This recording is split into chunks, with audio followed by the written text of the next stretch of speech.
Eh bien, bonjour, bonjour pour ce webinaire où je suis avec Bernard Baron de Artus. Voilà, j'aurai le plaisir. De toute façon, on va revenir un petit peu sur cette présentation. On laisse les gens un peu s'installer. Vous êtes, je crois, plus de 200 à vous êtes inscrits. Donc, c'est assez incroyable pour cette rentrée, mais c'est normal. On a des sujets, on a des défis. On va en parler avec vous. Donc, ce que je vous propose, c'est un petit peu de vous dire un peu ce qui nous attend dans cette matinée très compacte. On va être ensemble de 9h30 à 10h30, donc c'est vraiment très compact. Et puis ensuite, de manière à ce que vous puissiez repartir avec toutes les bonnes solutions pour avancer et lancer votre rentrée. Alors, sans plus attendre, je vais partager justement la présentation qu'on va faire avec Bernard, mais également tous les autres éléments. Je vais vous présenter tout ce qu'on va faire par la suite. Voilà. Alors, tac. Normalement, voilà. Est-ce que voilà, est-ce que sur le live on voit bien les choses? Voilà, c'est bon. Après, est-ce que je peux, voilà. Alors, tchac. Oh là là, il défile. Il est très sensible. Donc, cette rentrée 2025, voilà, on va être ensemble donc, pendant plus d'une heure pour optimiser justement la communication interne, les questions autour du digital et avec évidemment l'IA. L'IA qui a été quand même un élément qui est venu bousculer l'agenda digital sur ces 18 derniers mois et pour lequel aujourd'hui il commence à y avoir des solutions. Et donc, l'idée, c'est justement de vous transmettre aussi ce savoir-là. Et vous verrez avec Artus qu'on a effectivement des éléments à vous donner pour que vous puissiez faire ça au mieux. Ça se fera en 3 temps, ce webinaire. Premier temps, on va parler justement de la transformation de la communication interne avec l'IA, des tendances. On verra avec Bernard qu'on fait un gros travail là-dessus. La deuxième chose, c'est voir comment effectivement on peut booster en fait un intranet avec l'IA, parce que quand on fait la rencontre entre la com interne et l'IA, effectivement la question c'est qu'est-ce qu'on peut en faire concrètement. Et puis il y aura une troisième séquence qui sera autour des défis, des 5 enjeux métiers autour de la com interne, des défis qui sont très actuel, très rentrée 2024, pour vous donner justement là aussi des pistes de réflexion, de mise en action. Voilà, c'est la rentrée, c'est le moment des bonnes justement résolutions pour réussir en tant que professionnel. Alors, j'ai le plaisir, je vous l'ai déjà dit, parce que je suis tellement content qu'il soit là, d'être avec Bernard Baron d'Artus. Merci de ton invitation. Alors, on est quand même régulièrement invité par James Spot pour venir présenter les résultats de nos observatoires. Mais parce qu'ils sont très bons, ces observatoires. Je pense tout à l'heure, on donnera les liens pour aller les télécharger. Il y a justement beaucoup de matière. Moi, je m'en inspire beaucoup. Donc, évidemment, j'aime partager. Je le partage avec vous. Donc, ça sera la première séquence. On sera tous les deux sur cette partie-là. Ensuite, Benoît, il y aura d'abord une démo justement avec Guillaume et Antoine autour des solutions pour vous montrer concrètement et aller justement dans tout simplement qu'est-ce qu'on peut en faire concrètement. Et ensuite, Benoît viendra clore ça avec les défis. Alors, il ne sera pas avec nous ici, il sera dans l'autre studio. Vous savez, on est justement en multi-site ici à Montreuil, d'où je vous parle aujourd'hui. Mais vous avez bien compris, Genspot, on est dans le digital, on est un petit peu partout, dont Montreuil. Donc, sans plus attendre, je vous propose de lancer cette première partie avec cette question de transformation de votre communication interne avec les IA et de voir quelles sont les tendances en innovation. Et pour ça, j'ai donc invité effectivement le plaisir d'organiser ça. Encore une fois, effectivement, avec toi, Bernard et Artus, suite à l'observatoire que vous avez fait sur le travail hybride et augmenté. Mais je préfère te donner la parole tout de suite pour que tu nous dises ce qu'il en est. Et puis, nous donner la synthèse, effectivement, de ce qui en est ressorti de tout ça. Allons-y. Je t'en prie. Merci. Donc, si tu avances d'un cran, ça me permet de déjà vous dire rapidement qui on est.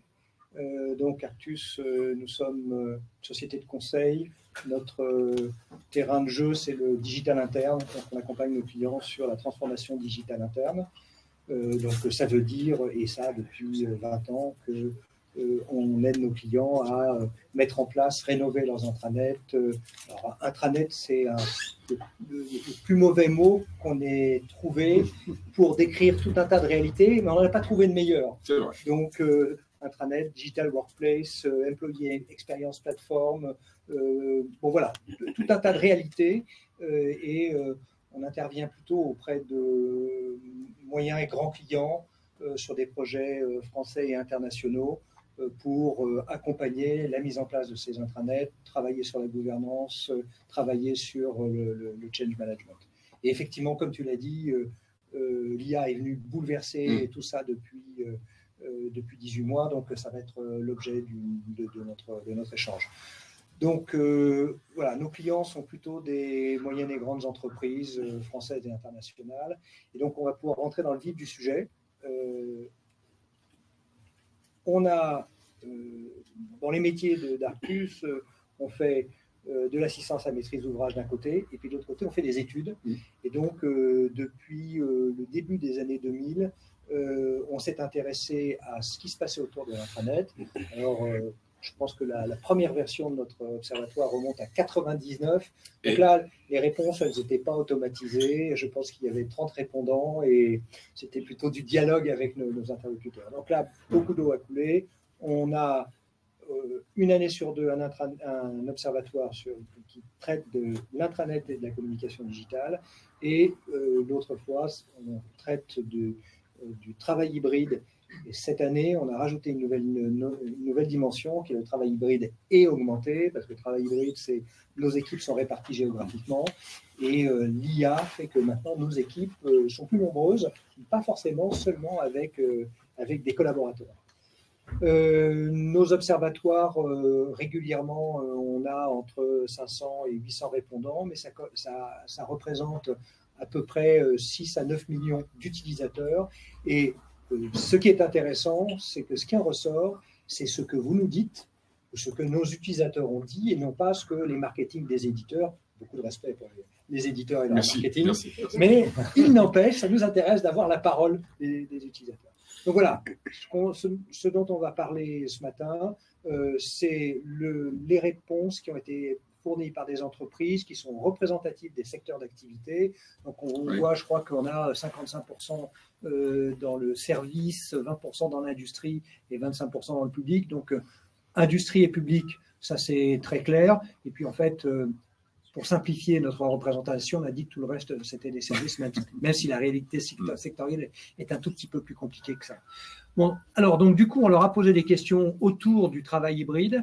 Et dans ces questions, on avait un volet sur l'IA. Et donc, voilà, nous, notre conviction, c'est que l'IA générative, c'est une nouvelle dimension de l'hybridation du travail.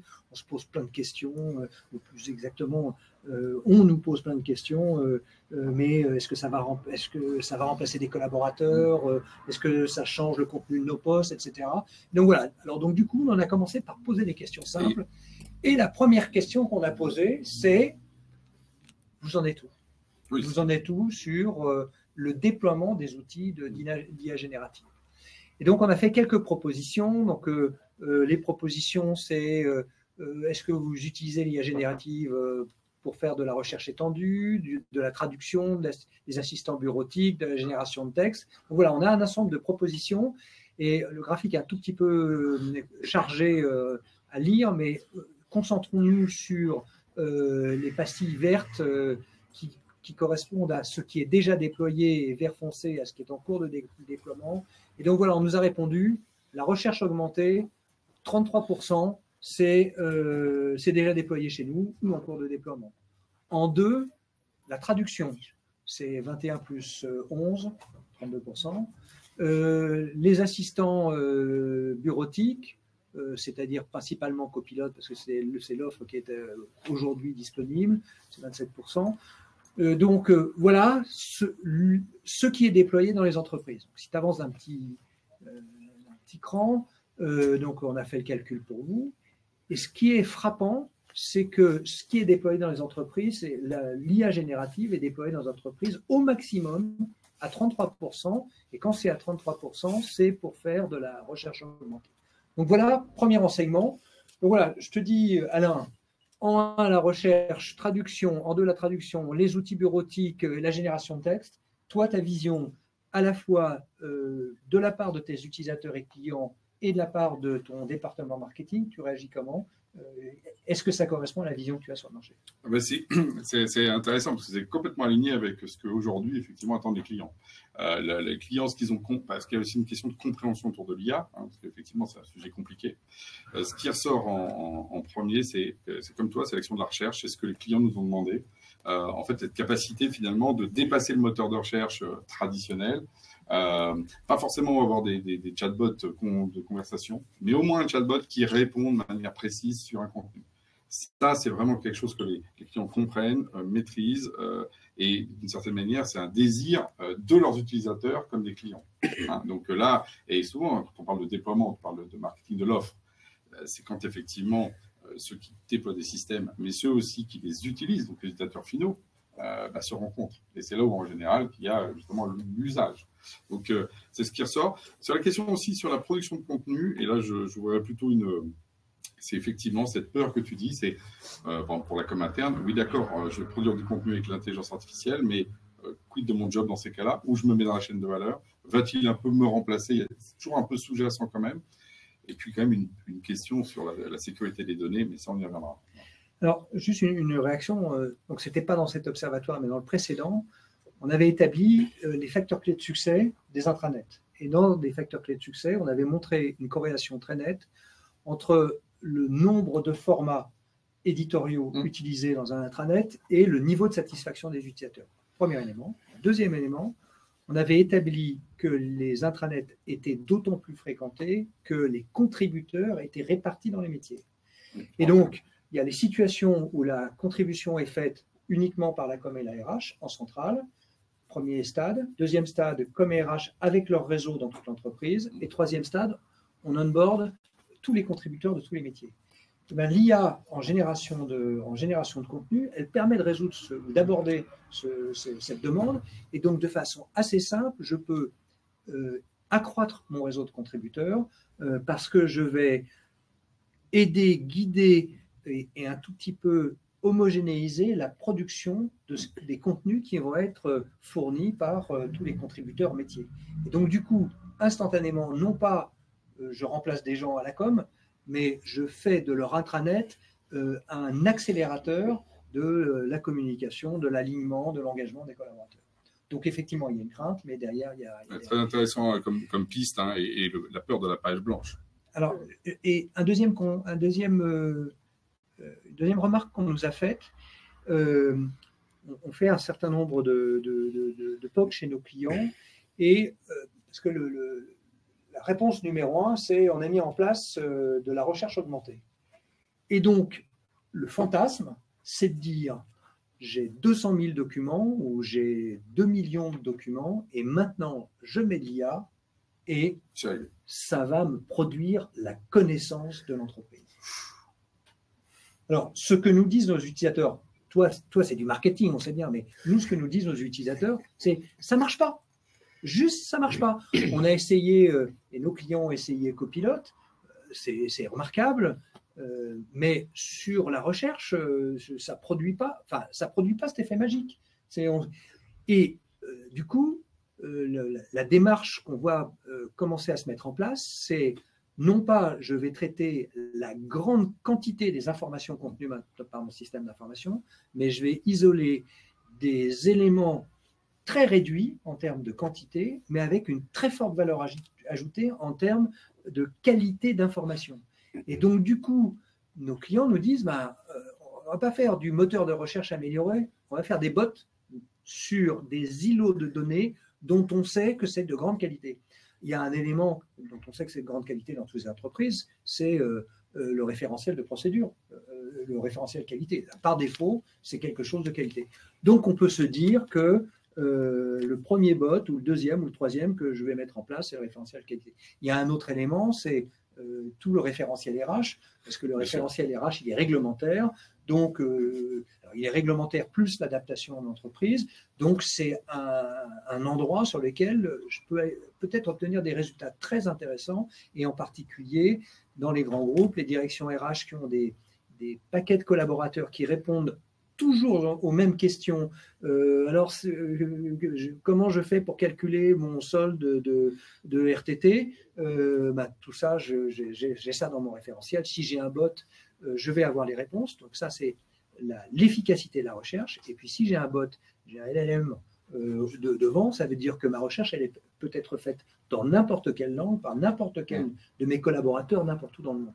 Donc voilà, c'est juste la recherche, c'est vraiment l'élément numéro 1. Eh bien, écoute, je plus sois. Bon, ça tombe bien.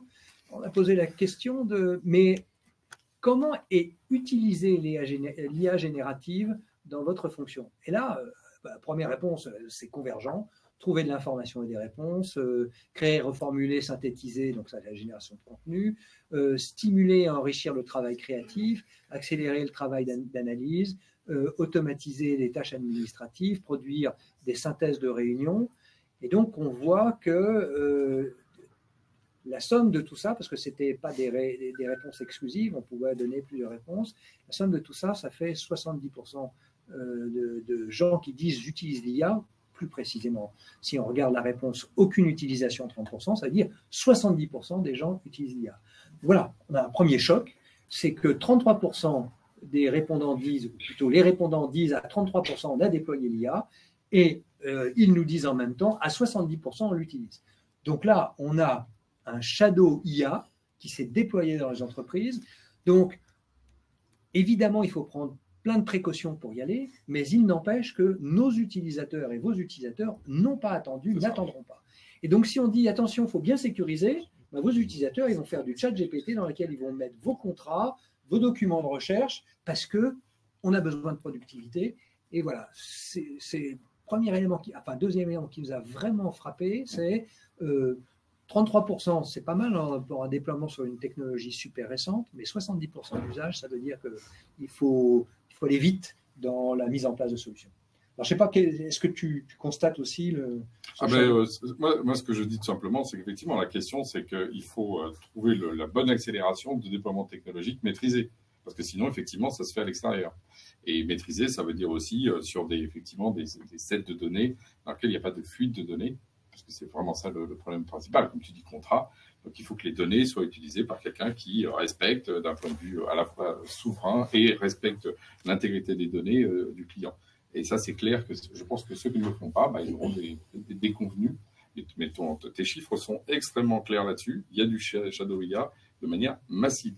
Voilà. Et d'ailleurs, les gens ne le disent pas forcément parce qu'aujourd'hui, il n'y a pas encore, en France en tout cas, le fait de dire j'utilise l'IA, je suis quelqu'un de bien. On peut pas. Il y a un petit côté, je reste un tricheur à utiliser une machine, un peu comme quand on était à l'école. Et c'est quelque chose de sociologique, moi, que j'ai un peu constaté. Quand on creuse, les gens disent oui, moi, je l'ai fait, mais bon, je ne le dis pas forcément en réunion. Alors que je pense qu'il va falloir dire, à un moment donné, origine contrôlée, ça a été fait par l'IA, il va falloir assumer ce qui vient de l'IA ou pas. Et je pense que le déploiement dans les technologies d'intranet, on va dire officielles, participera de ça. Évidemment, c'est ce que nous, on s'emploie. Alors, on va poser la question de quelles sont les actions mises en place. En fait, la question, c'est quelles sont vos modalités d'accompagnement du changement. Donc là, on trouve les outils très classiques, des webinars, de la documentation, de la formation à distance, de la formation présentielle, des communautés d'échange, des réseaux d'ambassadeurs, du support et de l'outline. Donc voilà, là, on est sur de l'approche assez classique de l'accompagnement au changement. Alors, webinar, présentation, ce que nous ont remonté dans nos observatoires, c'est toujours une première phase de quantitatif, et puis après, on a une 50aine d'interviews et on rencontre des clients emblématiques ou des fonctions emblématiques qui nous racontent cette fois-ci en détail comment ils ont fait. Et ce qu'on voit, c'est que une des premières préoccupations, c'est de dire qu'il faut qu'on acculture les collaborateurs. On acculture les collaborateurs, ça c'est important pour la masse. Et puis, il faut qu'on acculture nos directions en général, donc nos COMEX. Ça, c'est très important parce que c'est eux qui débloquent les budgets. Et donc, cette acculturation, c'est démythifier, lever les craintes, identifier les leviers et puis prendre position. C'est-à-dire, nous, notre ADN, c'est quoi? On attend quoi de nos collaborateurs? On leur permet de travailler ou on les encourage à travailler comment. Et donc voilà, il y a une action d'accompagnement du changement qui est importante pour déjà préparer le terrain et expliquer quelles sont les limites de l'éthique. Ça veut dire quoi partir d'un résultat produit par l'IA, faut-il l'annoncer, ne pas l'annoncer, etc. Donc voilà, la gestion du changement, elle s'est déployée sous ces différentes formes. Alors, donc nous, on aime travailler sur la matière, le change et la gouvernance. Donc, on se pose toujours la question, et on pose toujours la question à nos correspondants sur mais qui pilote tout ça? Y a-t-il un pilote dans l'avion? Qui pilote tout ça? Et donc, on a interrogé sur le pilotage, sur les projets de transformation concernant le travail hybride, la transformation managériale et l'IA générative. Et donc, on voit que l'IA générative, puisque c'est notre sujet d'aujourd'hui, ben, le pilote est extrêmement réparti. Alors, soit il est réparti sur une action organisée de répartition de la responsabilité, ou c'est pour l'instant, c'est les gens qui se sentent investis par le sujet, qui sont motivés, qui l'ont pris à bras le corps. Donc, on voit les premiers qui se sont investis sur le sujet, c'est les DSI. Et en général, quand on a fait nos interviews qualitatives, on nous a dit c'est les DSI, mais plutôt sur une position défensive. C'est soit comment je verrouille et interdis l'accès, soit au contraire, comment j'ouvre l'accès, mais en étant certain que mes données ne partent pas à l'extérieur. Donc c'est pour ça qu'on a vu des grands groupes industriels annoncer qu'ils avaient fait leur chat GPT, puisque c'était comme ça que c'était appelé. On a fait notre chat GPT maison. Donc, ça veut dire qu'en couche en dessous, j'ai un OpenAI et je travaille avec cet élément-là, puis je mets en front quelque chose qui ressemble à un chat GPT. Et donc, les DSI en un. Ensuite, on a l'innovation. On l'a vu dans les motivations, c'est stimuler la créativité. Donc, j'ai l'innovation en 2 avec 14%. J'ai 14% les gens de la transformation digitale, même s'ils ne sont pas super nombreux dans les entreprises, mais là, en tout cas, ils sont bien référencés pour participer au pilotage de la mise en place de l'IA générative. Les directions générales, seulement 13%, donc ils arrivent en 4e position. Et puis, 6% la communication. Alors, la communication, on les adore parce que dans nos métiers de communication interne, nos interlocuteurs, c'est la communication. Et là, sur ces sujets-là, ils se sont pas mobilisés, ils ne se sont pas investis. Et ça nous intéresse, toi en tant qu'éditeur et nous en tant que conseil, parce que ce sont nos interlocuteurs pour nos intranets. Et donc, il faut qu'on arrive à les faire monter à bord, à les embarquer. C'est d'ailleurs une des raisons pour lesquelles on fait, par exemple, ce webinaire aussi aujourd'hui, pour leur donner aussi toutes ces pistes. Alors, question prospective, comment ça va se passer dans les 2 années qui viennent? Alors, on a tous les deux une lecture un tout petit peu différente de ce résultat. Nous, on dit, on nous a répondu, pas d'usage anticipé à 16% et une place ponctuelle à 21%, ça fait 37%. Donc, nous, on dit, il y a 63% des gens qui sont sûrs qu'ils vont faire un usage régulier de l'IA dans les 2 ans. Voilà. Et toi, tu n'as pas tout à fait la même lecture, tu as une lecture plus nuancée? C'est-à-dire que quand on lit la question de la place récurrent pour des usages ponctuels, il y a cette idée spécifique. Qu'on met un peu à l'écart, sachant que je pense que l'IA va être déployée de manière massive et généraliste sur tous les métiers. Donc, le spécifique, pour moi, reste encore un rapport défensif, alors qu'en fait, je pense que les IA vont être nos compagnons, comme, on va dire, les outils bureautiques ou le mail est devenu notre compagnon pour tout. Et on ne dit pas, j'envoie des mails de manière spécifique. Non, j'envoie des mails pour tout, si on reprend la séquence. Donc, moi, je pense que le terme spécifique renvoie quand même encore à une forme de truc défensif, même si effectivement, les usages après, comme chaque mail est spécifique. On n'écrit pas le même mail 20 fois par jour, on écrit des mails différents. Donc, c'est là où l'avenir nous le dira, mais c'est ça l'avantage. Non, mais toi comme moi, on est convaincus que ça va aller très vite. Oui, et il y a quand même les taux d'adoption sont colossaux. Comme tu l'as dit tout à l'heure, 30%, 70%, on voit rarement ça, mais c'est aussi parce qu'on a un substrat digital aujourd'hui qui permet de déployer ça. Le cloud et la diffusion de ces technologies. Alors, comment on fait pour aller plus loin? Alors, pour aller plus loin, donc nous, on vous suggère de télécharger les résultats de nos observatoires. Le téléchargement est gratuit, c'est en ligne, vous avez tout l'historique de nos observatoires depuis qu'ils existent. Donc, n'hésitez pas à aller télécharger les résultats des observatoires parce que déjà, juste les questions vont vous aider. Donc, les questions vont vous aider, puis après, on décrypte les réponses. Alors après, la deuxième étape, c'est d'évaluer. Et là, nous, on pense qu'on est dans une phase intensive d'évaluation. On n'est pour l'instant pas encore à un état où on peut passer dans une démarche industrielle. Et donc, ce que nos clients nous demandent, c'est faire des POC. Le premier qui est demandé, c'est des POC autour des bots. Donc, voilà notre suggestion. Alors, concernant les bots, je crois qu'il y a une offre James Scott. Oui, nous, on a une offre qui s'appelle Mr. Smith, qui est un bot effectivement spécifique sur du contenu de qualité et effectivement avec une approche POC. C'est pour ça aussi qu'on est vraiment content de faire ça ensemble parce qu'on a la même idée de proposer justement à nos clients de démarrer d'abord par ça, accompagner justement avec une vue sur le métier que vous apportez. Donc, il y a vraiment cette complémentarité et dans cette idée de démythifier, c'est essayer tout simplement. Souvent, et puis voir comment ça va se comporter, évaluer, et là, c'est tout le travail que vous faites là-dessus. Alors, ce qui est très intéressant dans l'approche techno qui est proposée par James Spot, c'est que on est capable de faire des POC qui sont complètement isolés, c'est-à-dire vous proposez du bac à sable. Donc, comment ça se passe concrètement? On essaye de faire un premier atelier de qualification pour dire quels sont les domaines sur lesquels vous avez un caillou dans la chaussure de la recherche augmentée. Donc, on a parlé des procédures qualité, de l'onboarding, du RH, etc. Mais il faut aller regarder dans les métiers parce que c'est ça qui est le plus intéressant au point de vue de retour sur investissement.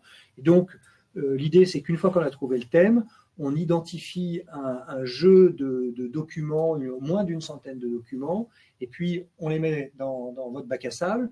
Vous montez le bot, évidemment, qui permet de faire des interrogations dans toutes les langues, et on se pose des questions, et on peut avoir quelquefois des surprises, c'est-à-dire, nous, on pense que c'est vraiment l'orientation numéro 1 vers laquelle on va aller, mais quand même concrètement, on va voir qu'il y a des choses qui marchent très très bien, et puis il y a des choses qui ne marchent pas bien du tout.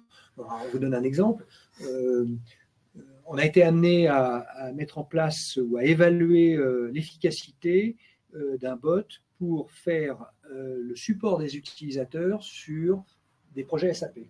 Donc, j'ai des guides utilisateurs SAP, et je me dis, je suis une entreprise internationale et je me dis, le support sur l'utilisation de SAP, je vais le faire au travers d'un bot. Ça marche pas mal, c'est-à-dire qu'il prend mes questions et l'ensemble des documents qu'il me ramène, 2 à 3 documents qu'il me ramène, sont toujours les documents les plus pertinents.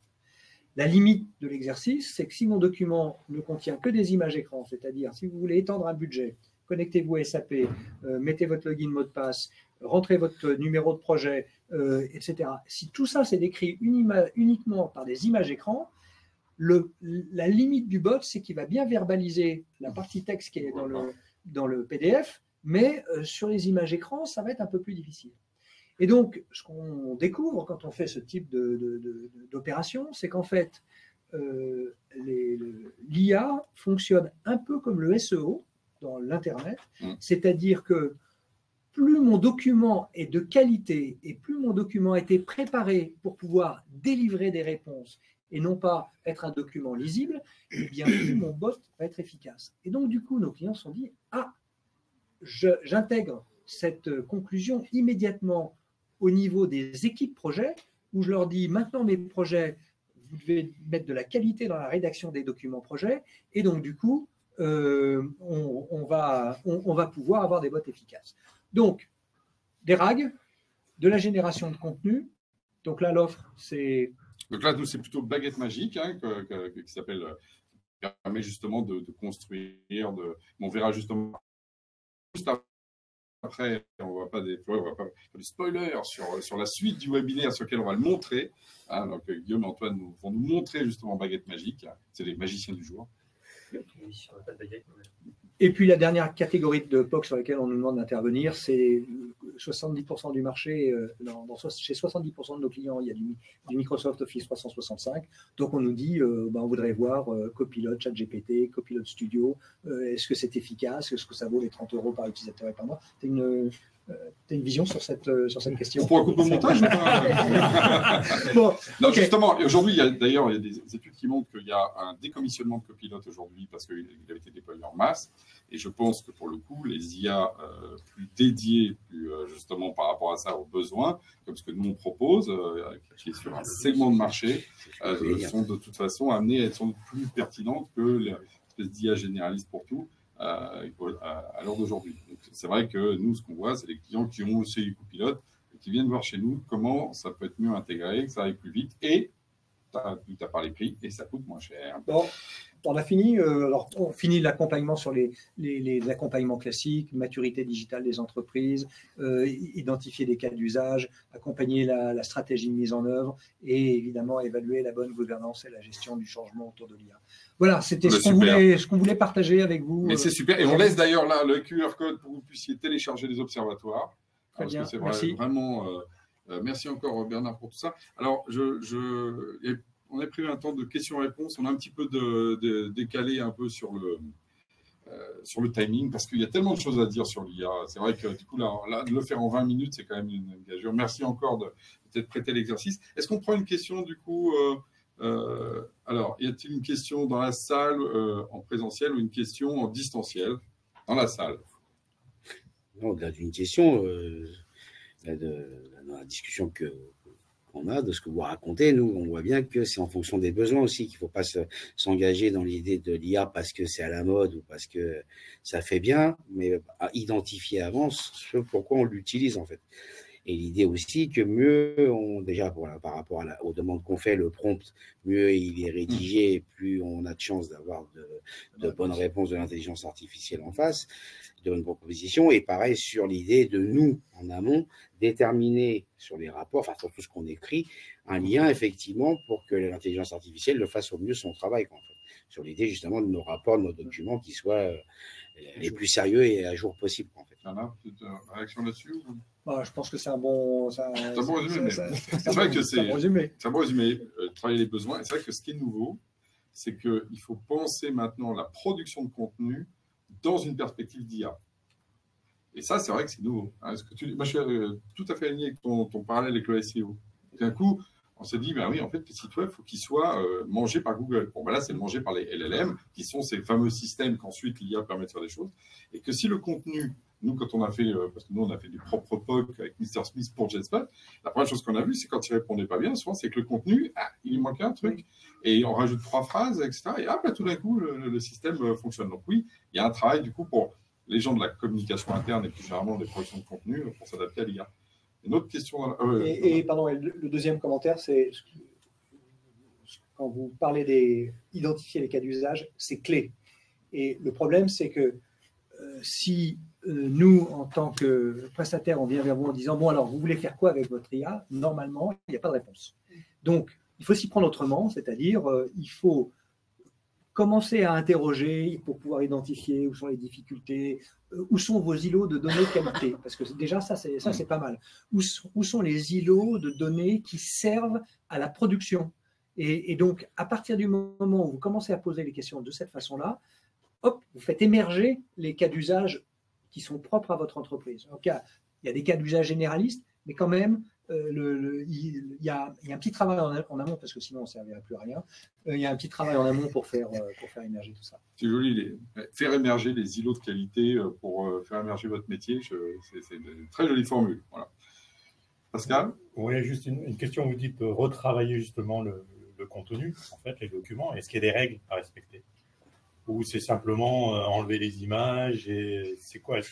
S'il y a 2-3 règles à donner pour justement augmenter la qualité du contenu pour faciliter les IA? Alors en fait, il ne faut pas que ça devienne artificiel. En fait, il faut produire des documents de qualité, mais on a besoin de produire on aurait besoin de produire des documents de qualité en toute situation. Et donc, on revient à cette notion, mon document, il doit être structuré, les contenus doivent être plutôt en rapport avec la tête de chapitre ou le titre du document ou du paragraphe. Et donc, il faut revenir à cette capacité à rédiger correctement, à structurer nos documents. Et on sait que le bénéfice de ça, c'est que ça va nous permettre de partager nos connaissances, parce que ça, c'est un vrai sujet. Et là où moi je trouve que dans l'exemple passé, il y a aussi une question de bouclage, que moi j'utilise aussi pour ça, c'est qu'on peut demander aussi à l'IA de restructurer un contenu pour justement qu'il soit plus lisible, plus structuré. Donc il faut voir aussi que ce n'est pas qu'en amont, ça va être des humains qui vont écrire pour les IA, mais les IA aussi restructurent pour elles-mêmes. Voilà. Et que ça fait partie aussi des éléments de qualité. Et c'est peut-être ce qui fait la puissance de cette technologie, c'est qu'elle est comme nous, cybernétique, bouclée. C'est-à-dire qu'elle est capable de progrès, y compris avec elle-même. Parce que normalement, les autres technologies sont linéaires. Garbage in, garbage out. Là, on peut progresser dans la production comme dans la consommation avec la même technologie. Donc, ça fait un cycle. Et au milieu de ce cycle, il y a l'humain qui est là pour dire ça c'est bien, ça je prends, ça j'améliore. C'est comme ça qu'on aura une double productivité. Donc, les docs qui sont mal écrits peuvent être aussi réécrits par l'IA et non pas par nous. C'est peut-être ça qui peut être un peu disruptif. Je suis sûr qu'il y aurait plein d'autres questions, mais on va passer à la deuxième partie, le timing, c'était prévu. Merci encore, mais c'était un plaisir. Et on va passer donc à la deuxième partie pour montrer un intranet boosté à l'IA, et on va appeler deux magiciens qui vont prendre notre place, Guillaume et Antoine, voilà, sous vos applaudissements.